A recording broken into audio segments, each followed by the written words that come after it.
Just working hard will not help you grow in your career. But in this video, I'm going to give you 3 strategies that will. Welcome to First Gen. My name's Kev, and I became a director at a Fortune 500 company at 28 and had 4 promotions in 6 years. First Gen is a platform empowering current and aspiring first generation professionals, leaders, and founders with career and business insights.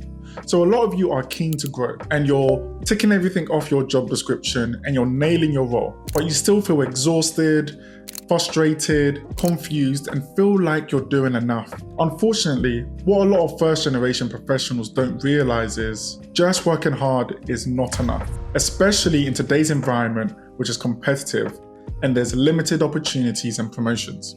So you really need to go above and beyond, and I'm going to tell you how. So let's dive in. Firstly, you need to identify a sponsor. A lot of people just work hard, keep their head down, but they don't realize that decisions are made in rooms that you're not in. That's why you need a sponsor at a senior level. Now, sponsors are typically those at a director or above level that actually have an influence within your organization. And this is beneficial because these are the people that will champion you in rooms that you're not in.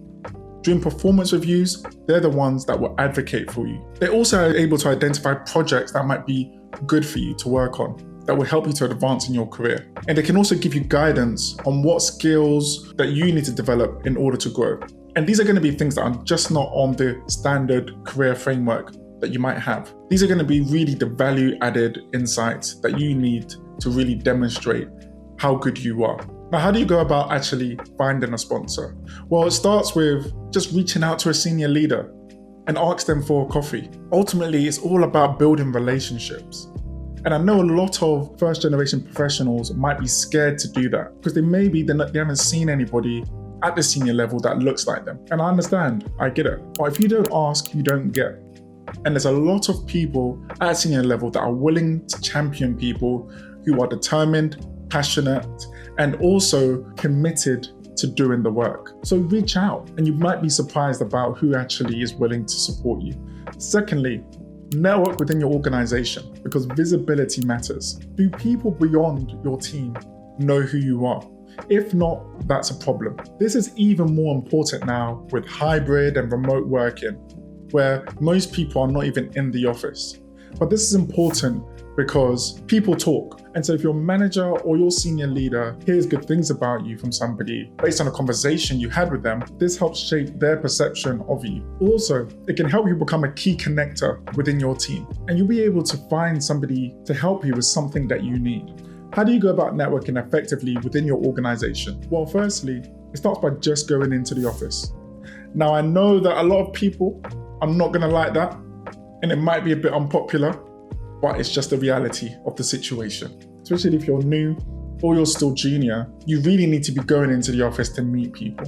This gives you a chance to speak to people sitting next to you at your desk, or even speaking to people at the coffee machine and just asking them what they do, what are they working on, anything interesting. That's how you start to build relationships. Another approach is also getting involved in your organization's initiatives, such as the social committee, well-being committee, and a really good one is employee resource groups. They're a great way to connect with people who are like-minded and also to connect with people in different settings. Again, don't be afraid to speak to people that may not look like you or come from the same background as you, because you might be surprised at how much you actually have in common with them. And lastly, go beyond your job description. A lot of people, especially first generation professionals, are like, I'm just here to do my job and then cut.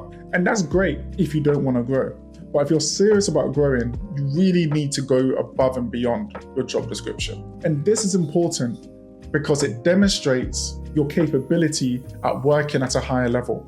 It also allows you to show that you're able to learn and adapt to new projects and environments. And for your sake, it also helps you to develop new skills that puts you at an advantage versus your peers. And you can go above and beyond your job description by asking your manager, are there any projects or initiatives that I can get involved in? Managers and leaders are always looking for people to get involved in initiatives that just don't fit neatly anywhere in their team.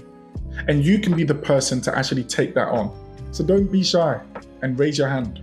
So in summary, identify a sponsor because they'll be able to champion you.